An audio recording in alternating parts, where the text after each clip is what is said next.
Welcome to my Beauty 101 series here on YouTube. The purpose of this series is to really break down every different piece of the makeup application so that by the end of this series, by the end of you watching all of these videos, you will know exactly how to do a full face makeup look. I'm talking all the way from primer to setting spray and everything in between. So today's video, the very first video of this series, is going to be a primer video. We're focusing all on primer. Basically everything you need to know about primer based on your skin type, what type of makeup you're using, how to apply it.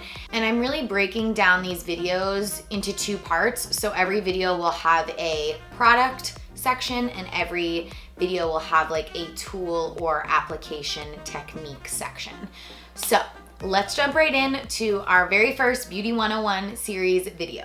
Okay, so I have all of my primers right here. The first thing I do before anything, for any makeup application, is I put a little bit of something on my lips, something moisturizing.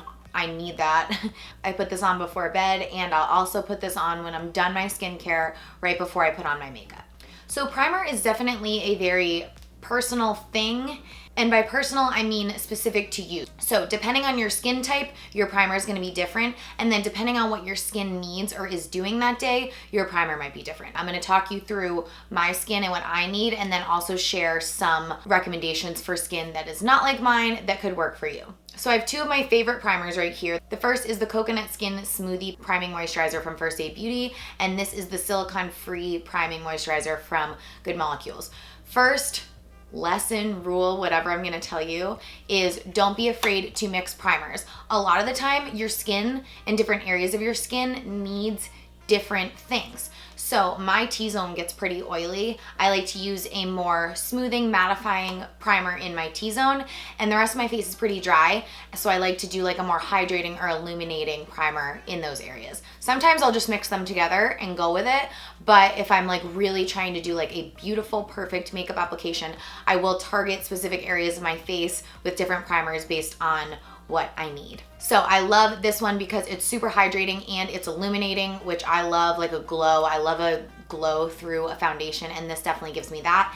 And then I also like to mix it with this one because this one is very smoothing. So I have a little bit of texture, fine lines in these areas of my face, forehead, and I feel like this primer really smooths out my skin so that when I go on with my foundation, everything kind of sits on it, on top of it very smoothly. I also really love the Charlotte Tilbury Magic Cream. You could use this as just a moisturizer or as a primer or as both. Sometimes I'll put this on, I'll let this sink in for a while, then I'll go in with a different primer. Like I said, it really depends on what your skin needs that day, but this is amazing for all skin types, not just dry skin. It is pretty thick though, so if you're oily, she makes a lighter version of this that you might like better. The Pores Be Gone Matte Primer is really, really good for oily skin. I actually just used this on one of my friends who was a bride the other day. I mixed this with this. This was for smoothing and this was for mattifying. This also helps fill in pores, so if you have larger pores around your nose, this primer is gonna be amazing for you. It's the Pores Be Gone Matte Primer, if I didn't already say that. So as you can see, like depending on your skin, I'm really mixing a custom formula for you, and that's what I feel like makes the best makeup application, when you really figured out what your skin needs and how to help it. The last two primers I want to talk about are from Cover FX. This is a gripping primer, so it's really meant to grip your foundation. It makes your skin really tacky so that when you go on with foundation, it sits in place and it does not move. So I love that. And then this one is the Water Cloud Primer that fights pollution and blue light, which is just so good if you're in front of a computer or your phone all the time. I just love this one. Or if you're living in a city, the air is not super clean, this is a really good one. So there are millions of primers out there. You really just need to look at what your skin needs and try a few things out. Get samples at Sephora or Ulta before you buy a full size product of something. Try things out with your foundation and with different foundations, and that's how you're gonna figure out what works best for your skin.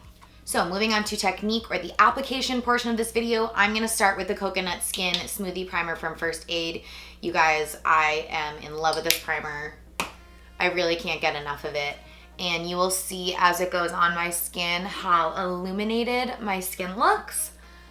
It's just like, oh, there's nothing better. I also feel like it does smooth my skin out a little bit too, which is great because 2-in-1, and it's obviously extremely hydrating.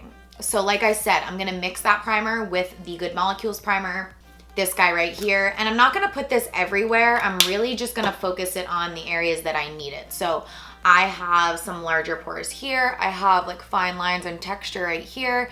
And then my chin has a little bit of texture as well. A little bit fine lines on my forehead. So I'm really just working this in and letting my skin soak in all the benefits. So the best thing you can do for your skin after you've primed is let the primer sink into your skin. It's best to give it like 15 or so minutes just to really let it penetrate the skin and then go on with your foundation. It's totally fine if you're in a rush and you need to put your foundation on right away. Definitely still use your primer, but I have found that the best way to get that perfect, amazing makeup application is to let that primer sink into your skin, like I said, for about 15 minutes, and then you're good to go with foundation. The last thing I want to mention is using a product that is kind of like a primer for your concealer. So we're obviously priming our skin for a foundation, but I find that using an eye cream or some type of brightening product on your under eye is really good to help keep this area hydrated so that your concealer can look super fresh and not cakey and dry. This is the Eye Duty Niacinamide Brightening Cream from First Aid. You guys know I love First Aid and their products. And I actually want to use this on camera just to show you. This is like extra, like this can be part of your skincare routine or it can be like your extra primer step.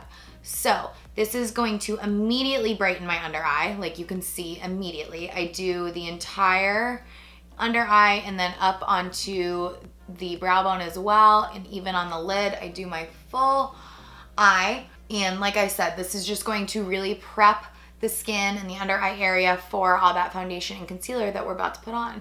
Not all that, we're not gonna do like too much, but like I said, I truly believe that skin prep and taking care of your skin is the key to a really good makeup application. If you have the most expensive or amazing foundation or concealer, it's not gonna matter if you don't take care of your skin and if you don't prep your skin properly before all that makeup goes on. So it's been about 5 minutes now that this has been sinking into my skin. I'm gonna probably give it another 10 and then go on with my foundation, but that will be in the next video. I'll probably be releasing this video first, but once it's been up for a while, I will link all the Beauty 101 videos in the description box so that you guys can easily reference them, and I'll make a full playlist on my channel as well. But that is it for my primer Beauty 101 episode 1. I hope this was helpful. I hope you guys enjoyed this video. Let me know if you have any other questions specific to primer in the comment section below. I will be hanging out there and of course answering all your questions, and I will see you in episode 2 for foundation.